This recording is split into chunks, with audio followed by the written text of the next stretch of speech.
Greetings and welcome to another puzzle solution session. Today is the day that you get serious. I'm going to explain to you what this means. I think it's going to be revolutionary for you. Are you good? Now, that's a loaded question because everybody's relatively good, some better than others. Are you as good as you'd like to be? The answer is no. That's why you're watching a chess video. So, since you're not as good as you'd like to be, how can you get better? Simple. No, I don't just show you the moves. I explain to you what happens. But let me just show you the moves and see how boring it is, and I'm going to explain this to you. All right, are you ready? 3, 2, 1. Boom. Boom. Boom. All right. I saw this when I first saw this problem. It took me less than 10 seconds to figure it out. Now, if you thought, wow, that was fairly impressive on good moves, okay, that's fine. If you thought, okay, but other people do the same thing, that's true, they do. The thing is, you have to look at this from the perspective of how do you gain some part of the knowledge that I have here. Just watching passively doesn't get it. If it did, you'd already be a good player. And good is a relative term. Could mean 1,000 rating, could be 1,200, could be 1,500, could be 2,000, could be 2,500. Okay, whatever. So the thing is, the thing you're missing is technical expertise and then the results of years of effort. Chess is a difficult game and hard to improve quickly, but it can be improved quicker if you know what you're doing and have ways to explain this to students like I do. Now, what I saw when I saw this problem is that we have this rook versus rook. This means there's always some potential for a abuse of a possible pin. Now this is not pinned. This pawn is pinned, but it's not pinned. What's the word I'm looking for? It's not absolutely pinned.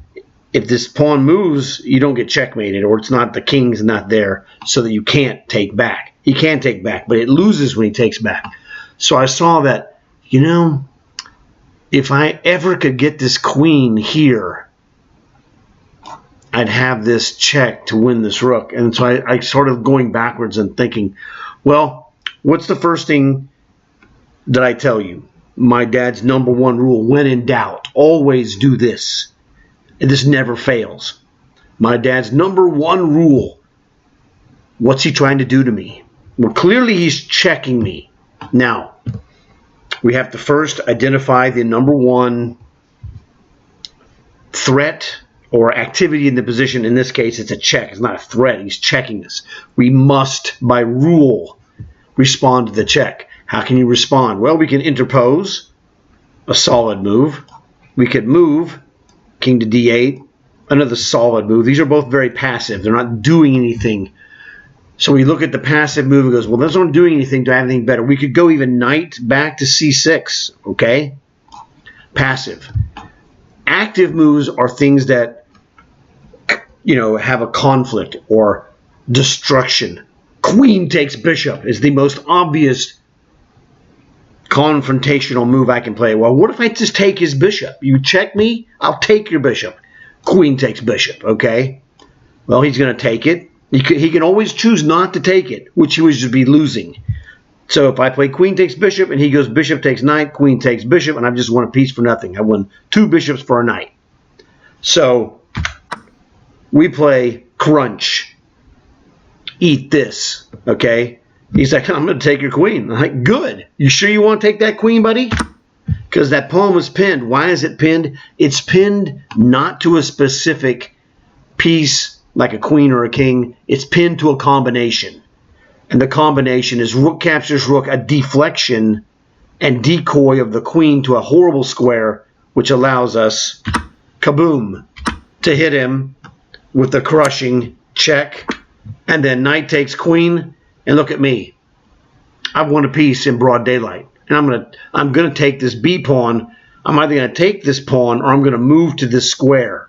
Whatever. Oh, you're so tough. Guess again, Sonny. So what are we up here? 2, 3, 4, 5. 1, 2, 3, 4, 5, 6. We're up a pawn and a bishop for nothing.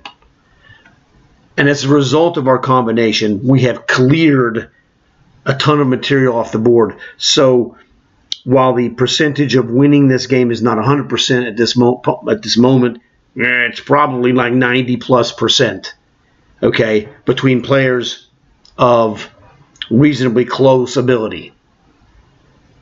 Okay, so this was all due to spotting the response to this check. We can passively respond, interpose, what have you, or we can violently respond, and I chose violence. Okay. What's he trying to do to me? Like I said, when in doubt, use my dad's rule. Check looks like he's getting close to mating us, okay? It's looking ugly. So, we have this going. What can we do here? Well, the most obvious move to me, and always look at the most obvious move. Bam. Rook takes this pawn with check. Now, what's he going to do? He has to respond one legal move, actually. And that would be king to d1. After he does this, rook takes pawn, king d1, queen f3 check. He's got problems. Now, the thing is, the most important thing you can do, the most important skill you can get is visualization. We're going to visualize these moves without moving pieces. So rook takes pawn, check, king d1. We could take this knight, but I think we would need to check him with queen to f3 first. Queen to f3 check. If he goes here, he loses his queen to rook c3 check. Queen takes with check again, and he's just getting annihilated. I'm satisfied. I don't like this move because you're giving away the momentum of check and crushing. These moves play themselves. I told you about all these moves in advance of actually seeing them on the board. This is because I develop here. Now notice how we just abused the white king with the momentum of checks. This is a super powerful lesson. It's an obvious move. Sometimes the obvious move is good, sometimes it isn't. It never hurts to visualize the obvious move and follow it as best as you can, and then you make a decision based upon what you've seen here in your head. Okay. What's he trying to do to me? Looks like he wants to trade queens. I can't really stop it. He's trying to take my queen. If I take his queen... Ah, how very interesting. If I take his queen, he plays knight takes, and then don't I have a fork here? Knight attacking rook, reverse that. Rook attacking knight and rook attacking bishop. Now, queen takes, knight takes. The idea is that clearly bishop cannot protect, a dark square bishop cannot protect a light square knight, but this knight is protecting this bishop. So the thing he's got going for him is that the bishop is protected by the knight, but the knight's not protected, and he can't really play rook to d8 protecting the knight because bishop takes rook. Now, we could also straight out play this queen takes free bishop. But again, we're staring down the business end of this jerk, and I don't like it. So this problem, you look at this problem, and if someone asks you, what's this problem about? I would say king safety. And, you might say, well, king safety, what is that? That's what's driving my decision. My decision is queen takes free bishop on one hand, but that allows queen takes f3 check. That's violating my king safety. I don't like this, all right? So I said, well, what if we just trade queens, king safety? My king is completely safe. Takes, rook takes e5, and this knight's in trouble. If the knight moves, rook takes free bishop. That's what I see. And son of a gun, there you go. So this is the problem where my two decisions were, one line has a weakness for my king safety, the other line has a strong king safety presence, which is the one I played, and that's what my choices were. So these are the choices that you have to identify, and it comes, every problem is different on its own. And the things I'm doing here in these problems, I'm showing you these concepts and explaining them, and you should feel that I'm making them simpler than they actually are if you look at this by yourself. And the secret of confirming what I'm just telling you here is to come back to this video in a couple of days and get to the problem and pause it and then look at it and go, oh man, how do I win? How do I solve this? Solve it yourself. Test, flex your chest muscles in your brain and see if you can do it. And if you can't do it, it's telling you, you did pretty good a couple of days ago, whenever you last looked at this. How was it today? And this is how you test your knowledge and your learning. And everyone's going to learn different parts at different rates than everybody else. It's not the same for everyone. Everyone is completely different. Okay, so what are we doing here?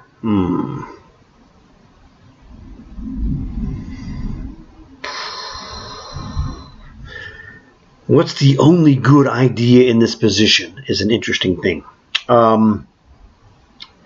This is where it gets tough. What's going on here? What do we have? Material says looks like we're even on pieces, 3, 4, 6 pawns. Looks like everything is completely even. Now, we have to look out for stuff like knight checks. Now, here we would just clearly rip it off. Rook takes or queen takes would be fine, conceptually. So knight here to f7 is not necessarily a threat unless we, do something stupid. Now, one of the things we have, this rook is quasi-loose, and I say that because it's protected by a piece that's under attack. So while this rook is technically protected by this knight, bishop takes knight, and automatically this rook is now not protected. That may or may not be a factor, but when you're a chess player and playing in a position, you have to look at things objectively like a scientist. We're not looking at this with favoritism, because favoritism is actually a type of weakness in chess. You don't want to play favorites. You want to be completely logical. And if you know about Star Trek, you want to be Mr. Spock. He doesn't care. My dad was, oh man, I love knights. That was my dad. He loved knights, okay? Because the knight fork, has this quasi-mystical appeal. My deal was that indirectly my father taught me to be completely dispassionate about it, because my dad was beating me like a drum on the chessboard for years, and it was like, oh man, I gotta get back at this old man. How old was he? 35. It's all relative, okay? So, what are we doing? Now we have another thing here. Look at this. We have this bishop takes knight, bishop takes bishop. Bishop takes knight, bishop takes bishop. Now he can play pawn takes, but and that would probably be better. Bishop takes knight, pawn takes bishop, And then we have queen takes e2. Look at this. We do this when this bishop moves. We have a discovered attack here. All right. Now, one of the things I've mentioned in previous videos is something called the fantasy move. What move could you, if I could just pick up a piece and play it, what would be a really good move? Now, you can say stupid stuff like this. Okay, queen a1. That's stupid. You're not getting there. All right. So don't treat this with mental disrespect. Be respectful of the spirit. If I could just play a reasonable move in this position, queen takes free knight, that would be kind of awesome, right? You know. Now, once again, if we do this here, if we played queen takes knight, he could, you know, play knight f7 check, and we'd have to play rook takes knight, because if we don't, king g8, knight h6, king h8, queen g8, and then he Philidor checkmates us with knight to f7. But in order for me to play queen takes knight, I need to move this bishop out of the way. Now, I could do this. You know, this would be a passive way to move my bishop to a safe location and a good square. All right? But I don't like passive. I'm from the Bobby Fischer school. All right? And my teacher from the Bobby Fischer School of Chess was my father. And he would say, "What are you going to do now, Bobby Fischer?" That's how I came from the Bobby Fischer School. So in the Bobby Fischer School, we learned we don't do passive. We don't do passive of bishop f6. We go bishop takes knight. We're aggressive. Bishop takes knight. What are you going to do now, Bobby Fischer? Okay. Well, pawn takes. He's got rook attacking my knight. Well, I'm going to take this rook, queen takes free knight on e2, and then again ask Mr. Fischer what he's going to do. You in trouble, son. Boink. What are you going to do now, Bobby Fischer? There you go. So this is just an example of, in the very beginning, I didn't know what to do on this position. It's not obvious. So sometimes to me, you know, my first gut instinct is the right one. My first gut instinct was to look at stuff like knight takes bishop. And I go, that doesn't do anything. And then I was like, well, I saw this Philidor mating threat. So I gave this a look, and I'm like, well, if I can just kill this knight at any time. And I'm like, oh, geez, when I do that, queen takes free knight. So sometimes it's just asking yourself questions, looking around, paying attention, being aware of your circumstances, and that's how you solve this problem. And you saw that executed here by bishop takes knight, because we're like Bobby Fischer. All right?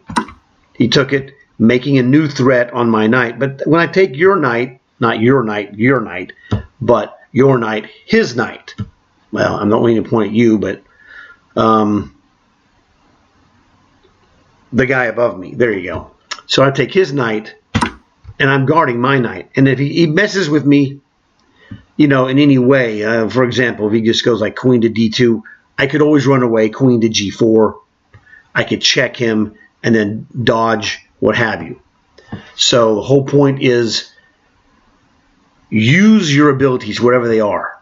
Look for problems that you cannot beat, but then study the solution and understand what you're seeing. Now, in my videos, I always tell you the theme of or tactic of what I'm doing, because it ingrains it into your mind as I do this. Oh, look, a killer endgame. Excellent. And the reason I say excellent is because it's one of my specialties. Now, you got to be very careful. One of the things about endgames, you have the advantage of lesser number of pieces, so you could do much more detailed calculations. Okay? So, what's going on here? We have a bishop and a pawn. He's got two pawns. All right. Now, one of the things we have to notice, and this is just on the side, but this is the way you have to think when you're playing endgames. It's probably not going to be an important part of this endgame, but you'll notice we have a rook pawn, the a2 pawn, and a bishop that does not control the queening square. So you got to be careful. There's certain endgame sequences we cannot play because he could just park his king on A8 and there's nothing we could do about it. So the thing is here, one of the weaknesses, my dad taught me, and he taught me these things indirectly. He didn't teach me these, things like, he taught me the lesson of bishops, okay? And I'm going to teach you the lesson of bishops the way my father taught me. It's like, well, my dad's playing black in this position conceptually. He's like, I see you have a dark square bishop. I'm just going to move on the light squares. Translation, this bishop is weak for half of the squares of the board. That's what the lesson he taught me without using those words. My dad did it through a joke and a taunt. I'm just going to go on the white squares. Good luck with that. Okay, I'm like, all right, fine. So the thing is here is look where black, what can black do? Black can play literally two moves. Pawn move, king move. Now, the troll part of me says if I play bishop to here, he can only move a pawn. I'm like, okay, that looks pretty good to me. Let's see how this is going. So that's one idea. Another idea that I think would be weaker would be A3, because now, again, he cannot move his king, but he can move his pawn. And the one thing we cannot afford is to trade this pawn because our winning chances are gone. We need this pawn to win the game. So you must understand, my dad had a rule for this. Know how to win the game. Again, my dad was not talking about trivialities. We want to checkmate him. Oh. Yeah, that's not how it works. My dad's phrase is the correct phrase. Know how to win the game. What that means is he's boiled it down, not intentionally. It's just the way it happened. He boils it down to its ultimate elements. Recognize the situation, see what you have to fit the situation, and then execute what you need to get the victory in the position that you're looking at. Now, it's long and complicated, so my dad shortens it to know how to win the game. And this phrase applies to every game that's ever played. If you play tic-tac-toe, know how to win the game. When you get the sequence where you can, make the X in the corner, giving you two chances to win, and he can only defend one because he has one move per turn. So playing checkers, where you jump the guy, make a king, etc. You got to know how to win the game, meaning the specific situation in front of you. Okay, so the best move looks like bishop d2. Now, technically, we could play. This is another really good move, king to c3. Now, to be honest with you, I just realized this is the move that might be the one to play, because this does the same thing. We're taking notice all the moves that I looked at, where bishop d2 takes the b4 square away from the king. A3 takes that square away from the king. King c3 takes that square from the king. The point being, now the bishop has an X-ray effect through the king to guard a3, so king c3 looks to me now like the best move. This is the last of the three moves that I physically looked at. All right? I don't tell you stuff to make myself sound better or appear better. I just tell you the way it is. Because if you see it the way it is, the way I do it, and the results I get, it speaks for itself. I don't edit videos to make myself look better. Whatever, dude. Don't need to. All right? That's the key. Number two, I don't edit videos. I'm lazy. So it's a twofer. Everything you see is me doing it for real, and I'm just too lazy to do it any other way. But that leads to my authenticity and my credibility. So king c3 looks devastating because it forces this pawn move. And then when he makes this pawn move, look what we can do. We can take the opposition by going king to c4. His king can't even move. Now he's got to move that stupid pawn again. Pawn moves to b3. What do you think we're going to play? Pause the video. See if you can figure this out. Now, notice I'm only showing you movements of the pieces individually for clarity. I'm not making any movements here, even though I've already figured this out. The secret of getting better at chess, I'm giving you the secret right in front of your face. It's visualization. If you visualize it, you cannot be stopped. It stops you from making blunders because you're doing mental work to visualize this. Okay. Now, in the beginning, your visualization will be weaker and less reliable. As time progresses, it will become stronger and more reliable. The key sequence is this. King c3, the only move black can play, b4 check. King to c4, exclamation. The only move that black can play after that is b3. The best move for white after that is to checkmate him with pawn takes free pawn, checkmate.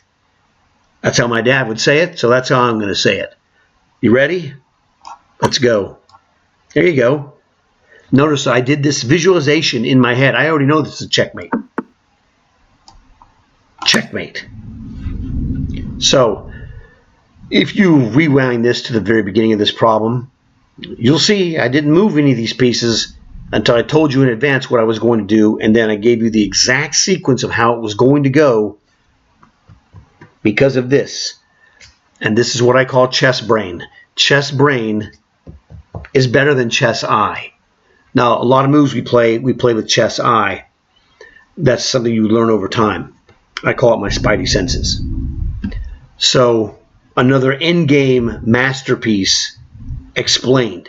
The point is, you got some endgame lessons here. I showed you the devastating power of visualization. And we used process of elimination, a logical, this would be referred to as that we used mathematical logic. We found 3 moves to play. A3, bishop to D2. You could have played any of these other moves, but they don't do anything.